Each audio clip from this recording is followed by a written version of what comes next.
श्री शिवलीलामृत अध्याय पहिला. दाशार्ह आणि कलावती. प्राचीन काळी नैमिषारण्यातील यज्ञसत्रात शौनकादिकांच्या विनंतीवरून महामुनी सूत त्यांना शिवमहात्म्य सांगू लागले. ते म्हणाले, सज्जन हो, शिवचरित्र अत्यंत अद्भुत आहे. त्याचे श्रद्धेने श्रवण केल्याने सर्व पापांचा नाश होऊन आयु, आरोग्य, संतती व संपत्ती प्राप्त होते. सर्व तीर्थे, व्रते व महायज्ञांचे फल प्राप्त होते. ओम नमः शिवाय या शिवमंत्राच्या जपाने सर्व आधिव्याधींचे निरसन होऊन मनुष्याचे कल्याण होते. आता याविषयीची एक कथा सांगतो. पूर्वी मथुरेत दाशार्ह नावाचा एक यदुवंशी राजा होऊन गेला. काशी राजाची कन्या कलावती ही त्याची पत्नी. एके दिवशी बोलावूनही ती आली नाही, म्हणून राजा स्वतः तिच्या महालात गेला व तिला आपली सहवासाची इच्छा सांगितली. तेव्हा ती म्हणाली, नाथ, सध्या मी शिव उपासना करीत असून व्रतस्थ आहे, तरी मला क्षमा करा. पण कामातुर राजाने तिचे न ऐकता तिला आपल्या मिठीत घेतले. तेव्हा त्याचे अंग अक्षरशः होरपळले. त्या अनुभवाने थक्क झालेल्या राजाने राणीला हा काय प्रकार आहे असे विचारताच ती म्हणाली, नाथ, मी दुर्वासांकडून नमः शिवाय मंत्राची दीक्षा घेतली आहे. त्याचा अहोरात्र जप केल्याने मी पावन झाले आहे. तुम्ही जप, तप, शिवार्चन यापैकी काहीही करत नाही. अभक्षभक्षण, अविचार आणि पापाचरण केल्याने तुमचे शरीर अपवित्र झाले आहे. त्यामुळे तुमच्या नशिबी पुढे नरक यातनाच आहेत. ते ऐकून राजाला पश्चाताप वाटू लागला. त्याने कलावतीला शिवमंत्र देण्याची विनंती केली, पण पती गुरुस्थानी असल्यामुळे तिने त्याला स्वतः मंत्र न देता गर्गमुनींकडे नेले. गर्गमुनींनी राजाचा मनोभाव जाणून त्याच्याकडून शिवपूजन करवून घेतले आणि आपला वरदहस्त त्याच्या मस्तकी ठेवून त्याला शिवपंचाक्षर मंत्राचा उपदेश केला. त्या मंत्रप्रभावे राजाला आत्मबोध झाला. त्याच्या हृदयातील अज्ञानाचे व विकारांचे निरसन झाले. त्याच वेळी त्याच्या शरीरातून पापरूपी असंख्य कावळे जळत होरपळत बाहेर पडले. त्यामुळे राजा निष्पाप झाला. आपण माझा उद्धार केलात असे म्हणून त्याने मुनींना वंदन केले. आपल्या राज्यात परतल्यावर तो शिवमंत्राचा सतत जप करू लागला. त्याच्या प्रभावाने राजाचे व त्याच्या प्रजेचे कल्याण झाले. अध्याय पहिला समाप्त. श्री सांब सदा शिवार्पणमस्तु. शुभम भवतु. अध्याय दुसरा. महिमा महाशिवरात्रीचा. सूत म्हणाले, सज्जन हो, महाशिवरात्रीचे महात्म्यही अगाध आहे.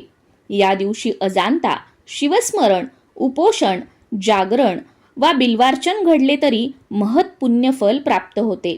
त्याविषयीची एक कथा सांगतो, ऐका. विंध्य पर्वतावरील एका व्याधाच्या हातून हत्येसारखी अनंत पापे घडली होती. एकदा महाशिवरात्री दिनी तो शिकारीसाठी निघाला असताना मार्गामध्ये शृंगारलेले शिवालय व तेथील भाविकांची गर्दी पाहून तो थांबला. तेथील शिवपूजेचा सोहळा त्याने पाहिला आणि लोकांच्या मूर्खपणाला हसत शिव शिव, हर हर असे थट्टेने म्हणत जंगलात प्रवेशला. त्या दिवशी त्याला शिकार मिळाली नाही. उपवासही घडला. सायंकाळी तो एका सरोवराच्या काठावरील बिल्व वृक्षावर चढून सावजाची वाट पाहू लागला. वेळ जाण्यासाठी शिवनाम घेत एक एक बिल्वपत्र खुडून खाली टाकू लागला. ती पाने ब्रह्मदेवाने त्या झाडाखाली स्थापलेल्या शिवलिंगावरती पडत होती.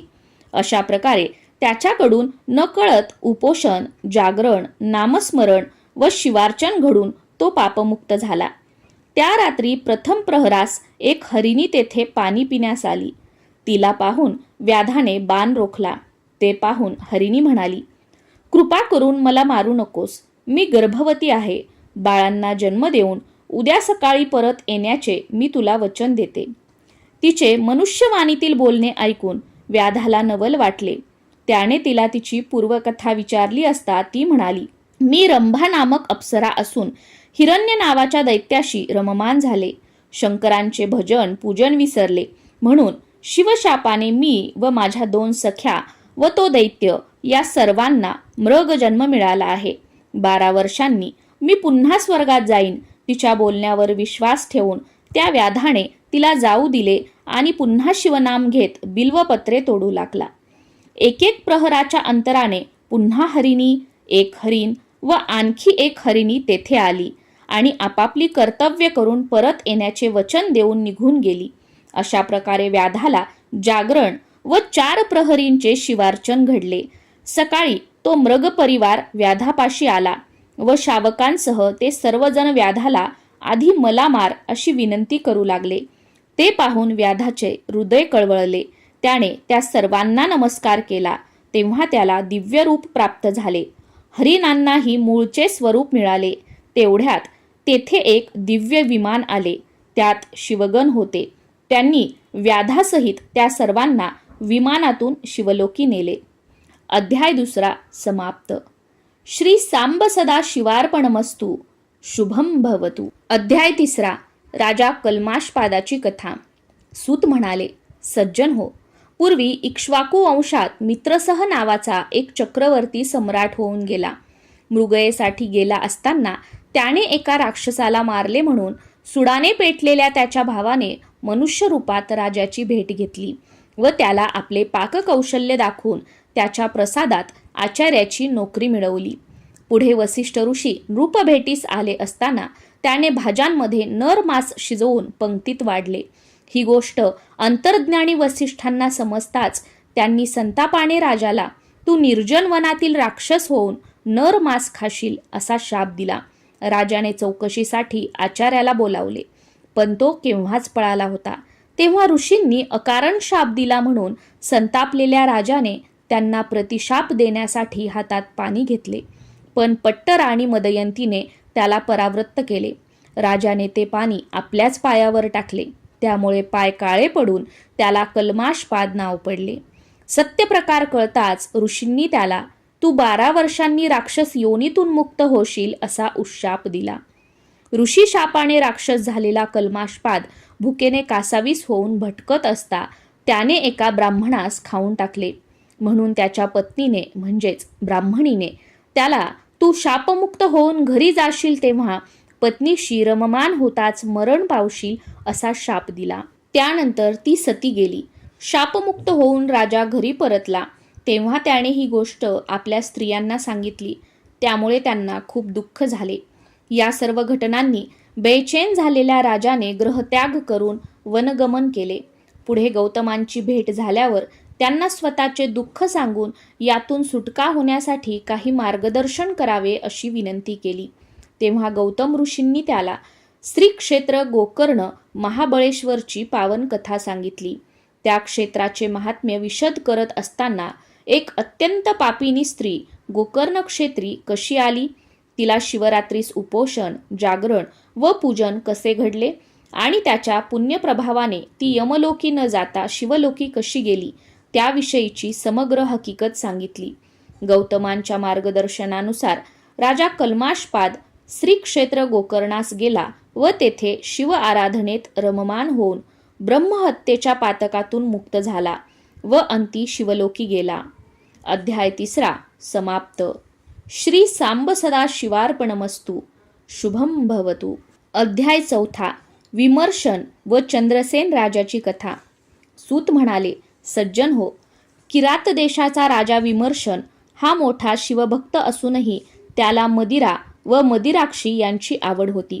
एके दिवशी त्याची राणी कुमुद्वती हिने त्याला विचारले, नाथ, शिवभक्त असूनही तुमच्याकडून दोष घडतात, हे कसे? यावर राजा म्हणाला, प्रिये, पूर्वजन्मी मी पंपा नगरीत श्वान होतो. एका महाशिवरात्रीस मला उपवास व शिवालयाला प्रदक्षिणा घडली आणि शिवदर्शन करताच माझे प्राण गेले. त्या पुण्याईने राजदेह मिळाला. तरी श्वान जन्मातील काही प्रवृत्ती अजूनही असल्याने असे घडत आहे. तेव्हा राणीने तिचा पूर्वजन्म विचारला असता तो म्हणाला, पूर्वजन्मी तू कपोती असताना तुलाही शिवमंदिराभोवती 3 प्रदक्षिणा घडल्या व ससाण्याने मारले असता तू शिवालयासमोरच प्राणत्याग केलास. त्यामुळे आता तू राणी झाली आहेस. मग राजाने तिला त्याचे स्वतःचे व तिचे पुढील 6 जन्म सांगून अंती आपल्या दोघांना कैलासात स्थान मिळणार असल्याचे सांगितले. ते ऐकून राणी धन्य झाली. दुसरी कथा सांगताना सूत म्हणाले, उज्जैनीचा राजा चंद्रसेन महाकाळेश्वराचा भक्त होता. त्याच्या मणिभद्र नावाच्या मित्राने त्याला एक दिव्य मणी दिला असल्याने त्याच्या राज्यात नेहमी सुबत्ता होती. ते वृत्त कळताच पृथ्वीवरच्या इतर राजांनी एकी करून त्याच्या नगराला वेढा दिला व मण्याची मागणी केली. तेव्हा राजाने महाकाळेश्वरालाच साकडे घातले व पूजा आरंभिली. प्रजाजनांसमवेत एक तरुण विधवा गवळीन आपल्या 6 वर्षाच्या मुलाला कडेवर घेऊन ते शिवपूजन दुरूनच पाहत होती. घरी गेल्यावर तिचा मुलगा एका दगडालाच शिवपिंडी मांडून तिची पूजा करू लागला. मुखाने शिवनाम घेऊ लागला. त्या खेळात रमल्याने त्याला आईची हाक ऐकू आली नाही, म्हणून ती रागावली व त्याची पूजा उधळून तिने त्याला फरफटत घरात नेले. त्या दुःखाने तो बेशुद्ध पडला. शुद्धीवर आला तेव्हाही तो शिवजप करत होता. ते पाहून प्रसन्न झालेल्या शंकरांनी त्या मुलाला दर्शन आणि वरदान देऊन त्याच्यासाठी स्फटिकाचे शुभ्र शिवलिंग असलेले रत्नखचित स्वर्ण मंदिर निर्माण केले. ते व्रत कळताच शत्रू राजांनी चंद्रसेनाशी सख्य केले व शिवदर्शनासाठी आले. हनुमंताने प्रकट होऊन मुलाचे श्रीकर नाव ठेवले. तोच श्रीकर पुढे नंद राजा म्हणून गोकुळात जन्मला. अध्याय 4 समाप्त. श्री सांब सदा शिवार्पणमस्तु. शुभम भवतु. अध्याय 5 धर्मगुप्ताची कथा. सूत म्हणाले, सज्जन हो, फार पूर्वी शाल्व देशाच्या राजाने विदर्भावर स्वारी करून राजा सत्यरथाचा वध केला. ते कळताच सत्यरथाच्या गरोदर पत्नीने अरण्य गाठले. तेथे एका मुलाला जन्म देऊन ती पाणी पिण्यासाठी एका सरोवरापाशी गेली असता तेथील एका मगरीने तिचा घात केला. उमा नावाच्या एका विधवा ब्राह्मणीने ह्या अनाथ राजपुत्राचा सांभाळ केला. त्याचे धर्मगुप्त असे नाव ठेवले. आपला मुलगा शुचिव्रत याच्याबरोबर त्यालाही प्रेमाने वाढवले. एके दिवशी ती एकचक्र नगरीत गेली असता तेथील शिवालयात यज्ञासाठी आलेल्या शांडिल्य ऋषींनी धर्मगुप्ताला पाहून हा राजकुमार असूनही भिक्षा मागत आहे असे सांगितले. तेव्हा उमेने धर्मगुप्ताची माहिती विचारली असता शांडिल्य म्हणाले, याचा पिता विदर्भ नरेश सत्यरथ हा प्रदोष समयीची शिवपूजा सोडून युद्धास गेल्याने अल्पायुषी ठरला. याच्या मातेने सवतीला कपटाने मारले म्हणून तिने मगरीच्या रूपाने तिचा सूड घेतला. धर्मगुप्ताने पूर्वजन्मी कोणतेही शिवव्रत केले नाही म्हणून तो जन्मताच अनाथ झाला. त्यानंतर शुचिव्रताविषयी सांगताना ते म्हणाले, याने पूर्वजन्मी अन्याय मार्गाने धन मिळवले, पण त्याच्याकडून शिवार्चन व दान घडले नाही म्हणून त्याला दारिद्र्यात जन्म मिळाला.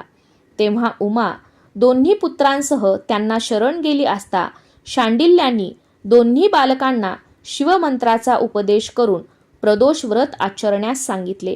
ऋषींच्या आज्ञेने धर्मगुप्त व शुचिव्रत प्रदोष व्रत करीत असता 4 महिन्यांनी शुचिव्रताला नदीकाठी कोसळलेल्या दरडीमध्ये सुवर्णमोहरांचा हंडा सापडला आणि त्याचे दारिद्र्य सरले.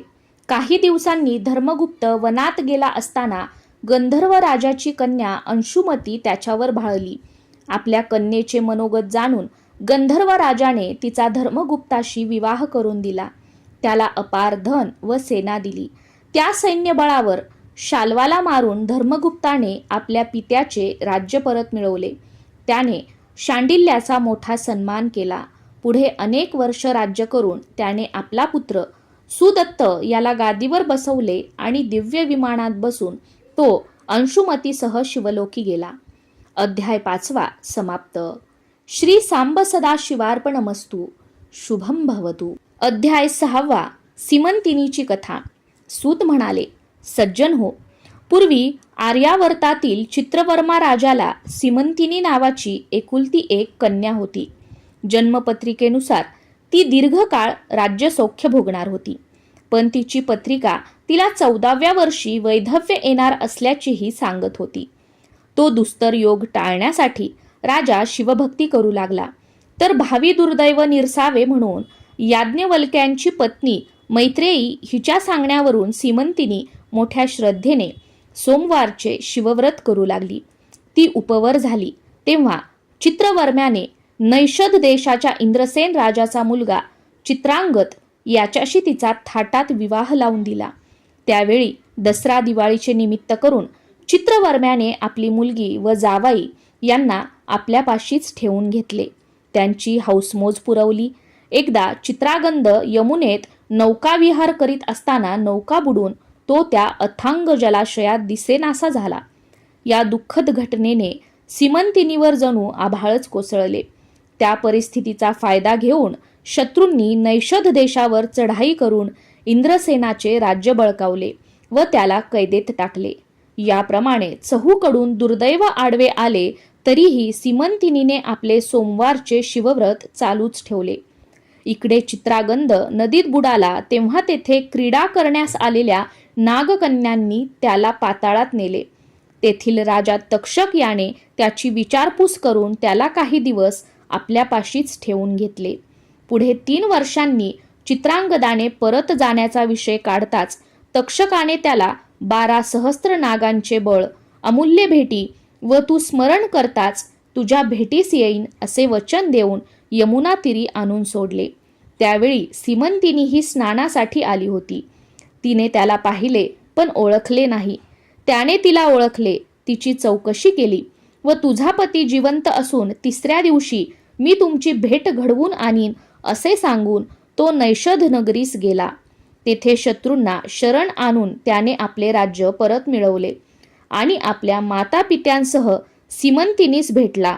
त्यावेळी चित्रवर्म्याने आपल्या नगरीत मोठा उत्सव केला. चित्रांगदाने आपल्या नगरात अनेक वर्ष राज्य केले. सीमंतिनीच्या शिवव्रताच्या प्रभावाने त्यांचे सर्वतोपरी कल्याण झाले. अध्याय 6 समाप्त. श्री सांब सदा शिवार्पणमस्तु. शुभम भवतु. अध्याय 7 सोमवंत व सुमतीची कथा. सूत म्हणाले, सज्जन हो, विदर्भात वेदमित्र व सारस्वत नावाचे 2 ब्राह्मण एकमेकांचे मित्र होते. त्यांचे पुत्र सुमेधा व सोमवंत हेही मित्रच होते. विद्याभ्यास पूर्ण झाल्यावर त्यांच्या वडिलांनी त्यांना राजाकडे पाठविले. त्यांची विद्वत्ता पाहून राजा म्हणाला, नैषध राजा चित्रागदांची पत्नी सीमंतिनी शिवव्रती दिनी दाम्पत्य पूजन करते, म्हणून तुमच्यापैकी एकाने स्त्रीवेश घेऊन दाम्पत्य म्हणून तिच्याकडे जावे. ती तुमची पूजा करून तुम्हाला द्रव्य देईल व या कामाबद्दल मीही अपार द्रव्य देईन. मग त्याने सोमवंताला स्त्रीवेश देऊन सुमेधासह सीमंतिनीकडे पाठविले. तिने ते दोन्ही पुरुषच आहेत हे ओळखले, पण तरीही शिवपार्वती समजून त्यांचे पूजन केले व भोजन, द्रव्य, वस्त्रालंकार देऊन त्यांना निरोप दिला. मार्गामध्ये सोमवंताला आपण स्त्री झाल्याचे लक्षात आले व तो सुमेधाकडे रतिसुखाची मागणी करू लागला. सुमेधाने त्याची कान उघडणी करून त्याला घरी नेले. तेथे आपला मुलगा स्त्री झाल्याचे कळताच सारस्वताने त्याविषयी राजाला जाब विचारला. तेव्हा राजाने त्याची क्षमा मागून सोमवंताला पूर्वरूप प्राप्त व्हावे म्हणून देवीची उपासना केली. देवीने सोमवंत स्त्रीच राहणार असे सांगून त्याचे व सुमेधाचे लग्न लावण्यास सांगितले. सूत दुसरी कथा सांगू लागले. अवंतीमध्ये मदन नावाचा एक व्यभिचारी ब्राह्मण पिंगला नामक वैश्येकडे नेहमी जात असे. एके दिवशी त्यांनी ऋषभ नावाच्या शिवयोग्याची सेवा केली म्हणून 2ऱ्या जन्मात पिंगला सीमंतिनीची कन्या कार्तिमालिनी झाली, तर मदनाने वज्रबाहू राजाच्या सुमती राणीच्या पोटी जन्म घेतला. गरोदरपणी तिच्या सवतींनी तिच्यावर विषप्रयोग केल्याने त्या मायलेकरांच्या अंगावर भयंकर फोड उठले. उपचारांनीही उपयोग झाला नाही. तेव्हा राजाने त्यांना अरण्यात सोडले. त्यावेळी एका वाण्याच्या सोबतीने ती वैश्यनगरीस आली. तेथील पद्माकर राजाला भेटून तिने आपली कर्मकहाणी सांगितली. राजाने तिच्या राहण्याची व पोटापाण्याची व्यवस्था केली. पुढे एका व्याधीने तिचा मुलगा वारला. तेव्हा सुमती शोक करीत असता एका शिवयोग्याने तिला मृत्युंजय मंत्र सांगून अभिमंत्रित भस्म त्या दोघांच्या अंगास लावले. त्याच्या प्रभावाने तिचा पुत्र जिवंत झाला. ती दोघे निरोगी व सुंदर झाली. शिवयोग्याने तिच्या पुत्राचे भद्रायू नाव ठेवले व त्याला अनेक आशीर्वाद देऊन तो गुप्त झाला. अध्याय 7 समाप्त. श्री सांब सदा शिवार्पणमस्तु. शुभम भवतु. अध्याय 8 भद्रायूची कथा. सूत म्हणाले, सज्जन हो, भद्रायू 12 वर्षाचा असताना तो शिवयोगी पुन्हा त्या मायलेकरांना भेटावयास आला. सुमतीने त्याचे आनंदाने स्वागत केले. त्यावेळी त्याने भद्रायूला न्याय, नीती, शास्त्राबरोबरच शिवार्चन व शिवभक्तीही शिकवली. एक दिव्य शंख व खडक दिले आणि अनेक आशीर्वाद देऊन तो गुप्त झाला. पुढे पद्माकर राजाचा पुत्र सुनय व शिवयोग्याने दिलेली आयुधे यांच्या सहाय्याने भद्रायूने आपला पिता वज्रबाहूस त्याचा शत्रू हेमरथ याच्या तावडीतून सोडविले. काही दिवसांनी त्या शिवयोग्याने चित्रांगद व सीमंतिनीची भेट घेऊन तुमची कन्या कीर्तिमालिनी भद्रायूला द्या असे सुचवले. त्यास मान्यता देऊन त्यांनी विवाहाची तयारी केली. सुमती आणि पद्माकरही लवाजम्यासह आले. निमंत्रितांमध्ये वज्रबाहूही होता. त्याला भद्रायू आपलाच पुत्र आहे हे कळताच पूर्वकृत्याचा पश्चाताप झाला.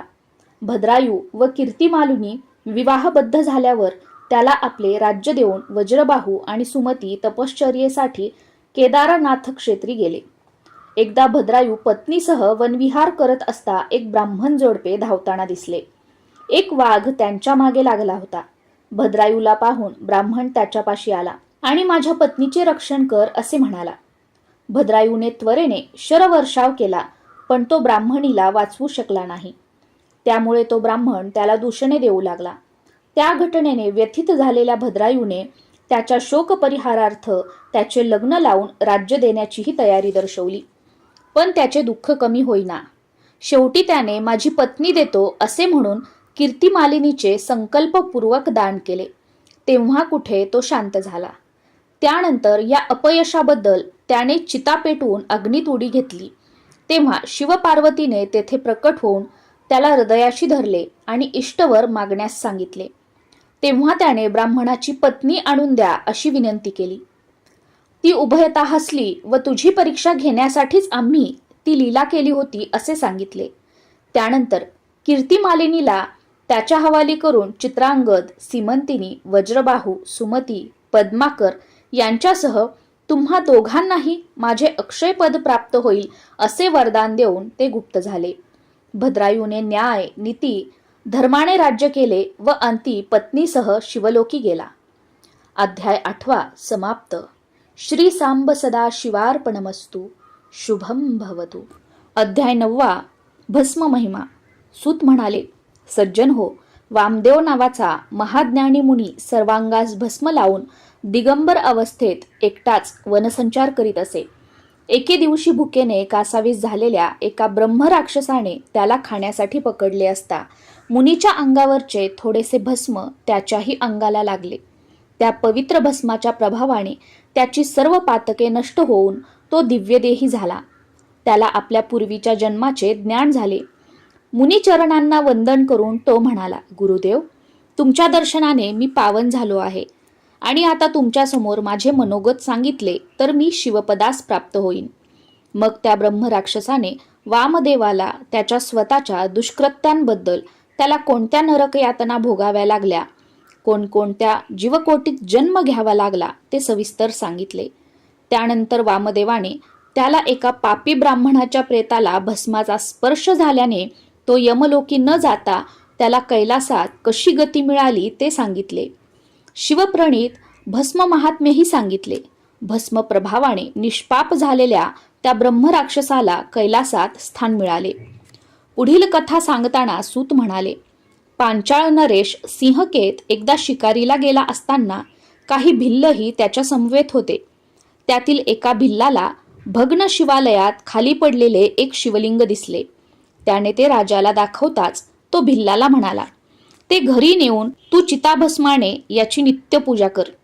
चिताभस्माशिवाय नैवेद्य दाखवू नको. त्याप्रमाणे भिल्लाने ते लिंग घरी आणले व तो त्याची रोज पूजा करू लागला.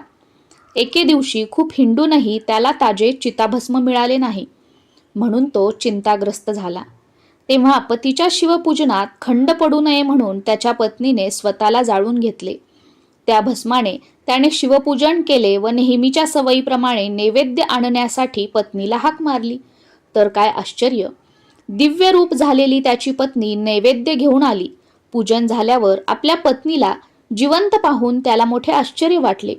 शिवकृपेने तोही शिवरूप झाला आणि पत्नीसह शिवलोकी गेला. हे वृत्त कळताच सिंहकेतही शिवभक्ती करू लागला आणि अंती शिवपदास पोचला. अध्याय 9 समाप्त. श्री सांब सदा शिवार्पणमस्तु. शुभम भवतु. अध्याय 10 शारदेची कथा. सूत म्हणाले, सज्जन हो, अनर्थ देशातील देवरथ नामक ब्राह्मणास शारदा नावाची एक कन्या होती. त्याने तिचा 12व्या वर्षीच विवाह करून दिला. लग्नानंतर काही दिवस जावयाला आपल्याकडेच ठेवून घेतले. एकदा शारदेचा पती स्नान संध्या करून नदीवरून परतत असता विषारी साप चावून मरण पावला.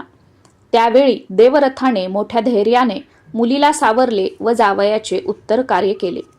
कालांतराने एके दिवशी शारदा घरी एकटीच असताना नैध्रव नामक एक अंध ऋषी देवरथाकडे आले. शारदेने त्यांचा आदर सत्कार करून त्यांना संतुष्ट केले. तेव्हा त्यांनी तिला तुझे सौभाग्य वाढून तुला विद्वान पुत्र होईल असा आशीर्वाद दिला. त्यावर खिन्नपणे हसून तिने ऋषींना आपली दुःखद कथा सांगितली.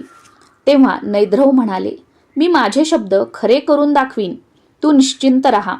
ही गोष्ट शारदेच्या मातापित्यांना कळताच त्यांच्याही मनात शंका आली, पण नैध्रवांनी त्यांचे समाधान केले. त्यानंतर देवरथाकडेच राहून नैध्रवांनी शारदेला ओम नमः शिवाय या मंत्राचा जप करायला सांगितला. शारदेकडून उमामहेश्वराचे व्रत करवून घेऊन त्याचे उद्यापनही केले. असे 1 वर्ष सरले. एका रात्री नैध्रव आणि शारदा उमामहेश्वराचे चिंतन करीत असताना भवानीने त्या दोघांना दर्शन दिले. तेव्हा नैध्रवांनी तिची स्तुती करून माझा आशीर्वाद खरा कर अशी विनंती केली. तेव्हा देवीने शारदेचे पूर्वजन्मकृत कर्म व ऋणानुबंध सांगून पुढे म्हटले, हिचा पूर्वजन्मीचा पती द्रविड देशात असून अजूनही हिच्यासाठी तळमळतो आहे. तो हिला स्वप्नात भोग देईल. त्यापासून हिला होणारा पुत्र शारदानंद म्हणून विख्यात होईल असे बोलून देवी गुप्त झाली. पुढे देवीच्या वचनानुसार शारदा गर्भवती झाली. तेव्हा लोकांनी तिचा छळ केला. तेव्हा शारदा निर्दोष असून तिची निंदा करणाऱ्याच्या जिभेला किडे पडतील अशी आकाशवाणी झाली. एका कुत्सित निंदकास तशी प्रचिती येताच जननिंदा थांबली. पुढे तिला जो पुत्र झाला त्याचे नाव शारदानंद ठेवण्यात आले. तो विद्वान पंडित झाला. पुढे दैवयोगाने शारदेची व द्रविड देशातील तिच्या पूर्वजन्मीच्या पतीची श्री क्षेत्र गोकर्ण येथे शिवरात्रीस भेट झाली. पती पत्नी व पुत्र यांचे मिलन झाले.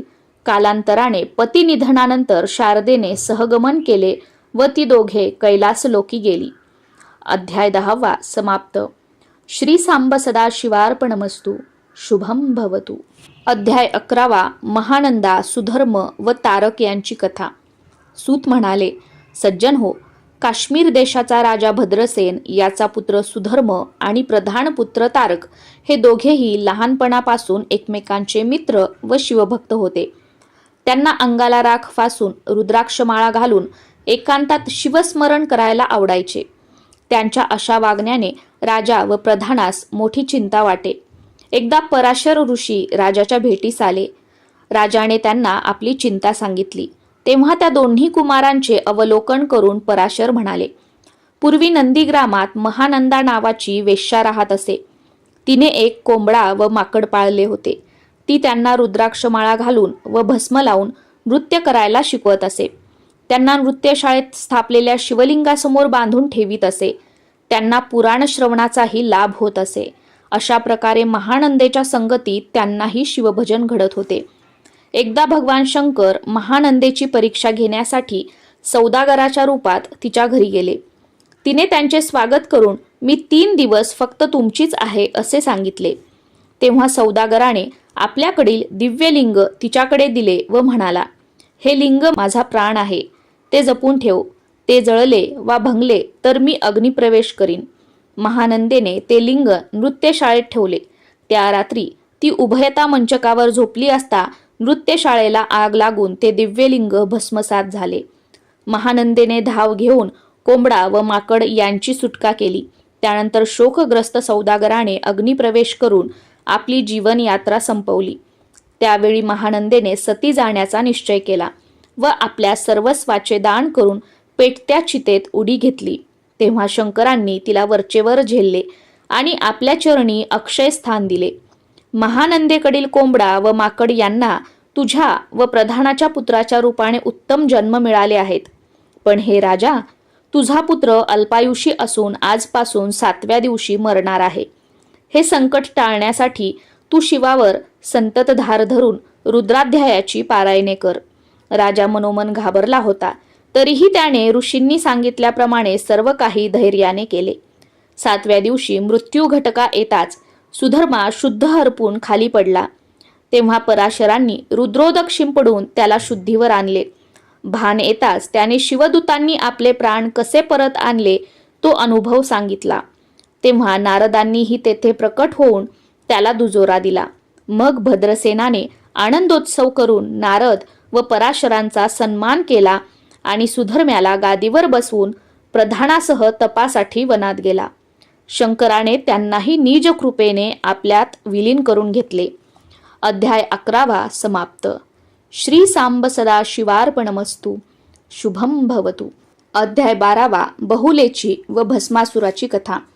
सूत म्हणाले, सज्जन हो, दक्षिणेकडील अमंगल नामक गाव नावाप्रमाणेच अमंगल होते. तेथे राहणारे विदुर आणि बहुला हे ब्राह्मण दाम्पत्यही व्यभिचारी होते. विदुराच्या मृत्यूनंतर यमदूतांनी त्याला भयंकर नरकात टाकून छळले व शेवटी पिशाच योनीत टाकले. विंध्याचलाच्या दऱ्याखोऱ्यात तहान भुकेने व्याकुळ होऊन तो पिशाच रूपात भटकू लागला. विधवा बहुलेला एक मुलगा झाला, पण तो कोणाचा आहे हेही तिला माहीत नव्हते. एकदा ती गोकर्ण क्षेत्री गेली असता पुराण ऐकण्यास बसली. तेव्हा पुराणिक बुवांनी व्यभिचारी स्त्रियांना कोणत्या यातना भोगाव्या लागतात हे सांगितल्यावर बहुला घाबरून रडू लागली. तिने बुवांची भेट घेऊन त्यांना आपली पापकृत्ये सांगितली व त्यांच्या चरणांवर पडून यातून सोडवा असे विनविले. बुवांनी तिला नमः शिवाय मंत्राचा उपदेश करून शिवलीला ऐकविल्या. त्यामुळे ती सप्रेम शिवभक्ती करू लागली. भक्तीने पवित्र झाली. शंकराने तिला शिवलोकी नेले. तिथे तिने उमामहेश्वराची स्तुती केली. त्यामुळे प्रसन्न झालेल्या पार्वतीने तिला वर मागण्यास सांगितले असता तिने पतीचा उद्धार व्हावा अशी इच्छा प्रकट केली. त्यानंतर पार्वतीच्या सांगण्यावरून विंध्याचलावर पिशाच रूपात भटकणाऱ्या विदुराला शिवकीर्तन ऐकवून तिने त्याचा उद्धार केला. सूत पुढे म्हणाले, एकदा प्रदोषकाळी अंगाला भस्म लावत असताना शंकरांना त्यात एक खडा सापडला. त्यापासून जो असुर उत्पन्न झाला त्याचे त्यांनी भस्मासूर नाव ठेवले व त्याला नित्य नवीन चिताभस्म आणून देण्यास सांगितले. ते आणण्यासाठी त्याला बरीच पायपीट करावी लागे. म्हणून त्याने शंकरांकडे मी ज्याच्या डोक्यावर हात ठेवीन त्याचे भस्म व्हावे असा वर मागितला. सर्वांनी विरोध करूनही भस्मासुराला आपली सेवा करता यावी म्हणून त्यांनी तो वर दिला. त्यामुळे तो उन्मत्त झाला.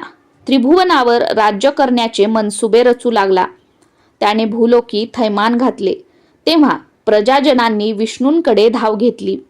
त्याने त्यांना कैलासावर नेले.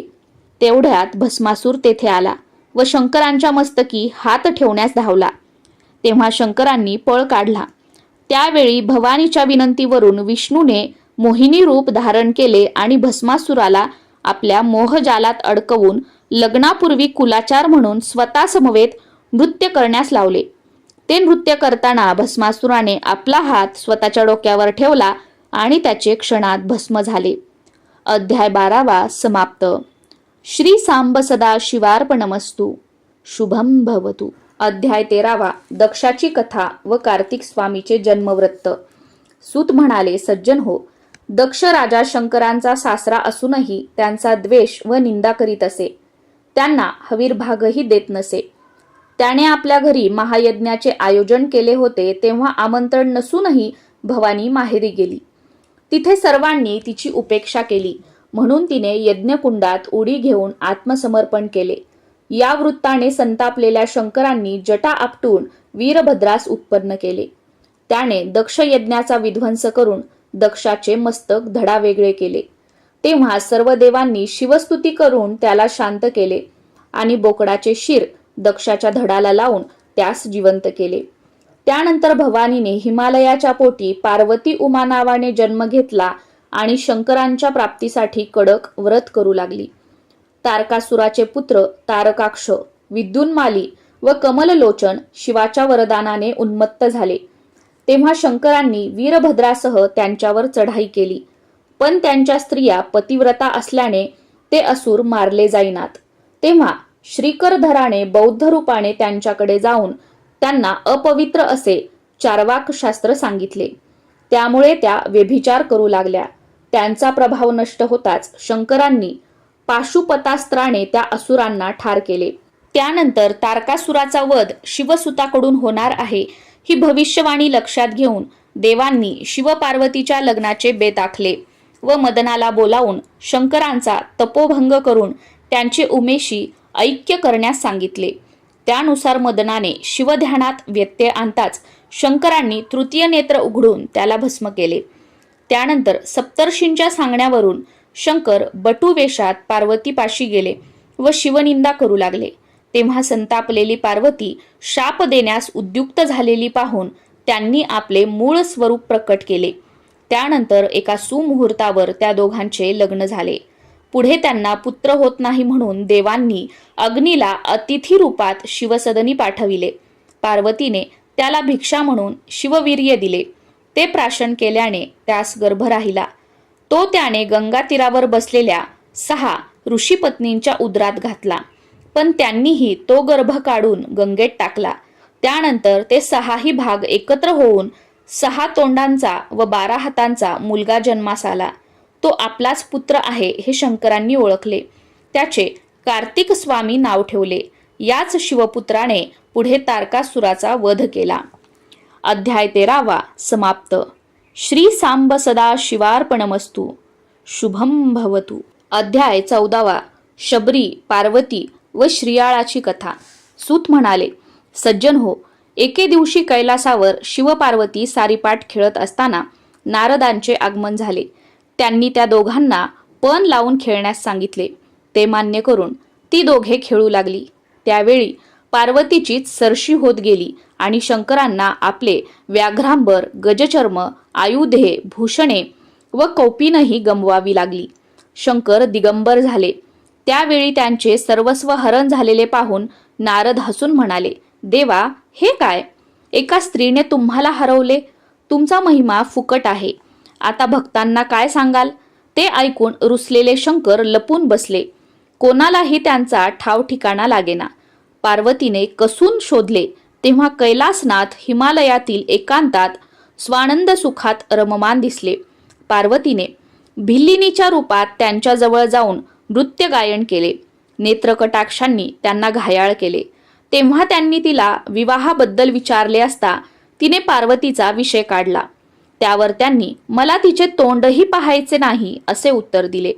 तेव्हा विवाहासाठी माझ्या घरी चला असे सांगून तिने मोठ्या खुबीने शंकरांना कैलासावर नेले व तेथे आपले खरे स्वरूप प्रकट केले. त्यावेळी तिचे प्रेम पाहून शंकरांनी हसून तिला जवळ घेतले. पुढील कथा सांगताना सूत म्हणाले, नारदांकडून कांतीनगरचा राजा श्रीयाळ याच्या धार्मिकतेची प्रशंसा ऐकून शंकर त्याची परीक्षा घेण्यासाठी घाणेरड्या रूपात त्याच्या घरी द्वारी गेले व म्हणाले, इच्छा भोजन देणार असाल तरच आत येतो, अन्यथा तुमचे सत्व घेऊन मी परत जातो. त्यावेळी त्यांचे म्हणणे मान्य करून श्रीयाळ व त्याची पत्नी चांगुना यांनी त्यांना घरात घेऊन त्यांची इच्छा विचारली. ते म्हणाले, मला नर मासाचे भोजन हवे व तेही तुमच्या चिलया बाळाचे. ते शिजवताना तुम्ही रडलात तर मी निघून जाईल. ते ऐकून ती दोघे बधीर झाली, पण तरीही सत्व राखण्यासाठी सर्व माया दूर करून त्यांनी आपल्या पुत्राला मारून अतिथीला भोजन वाढले. तेव्हा निपुत्रिकाच्या घरी मी जेवत नाही असे सांगून अतिथीने चांगुनेला बाळास हाक मारण्यास सांगितले.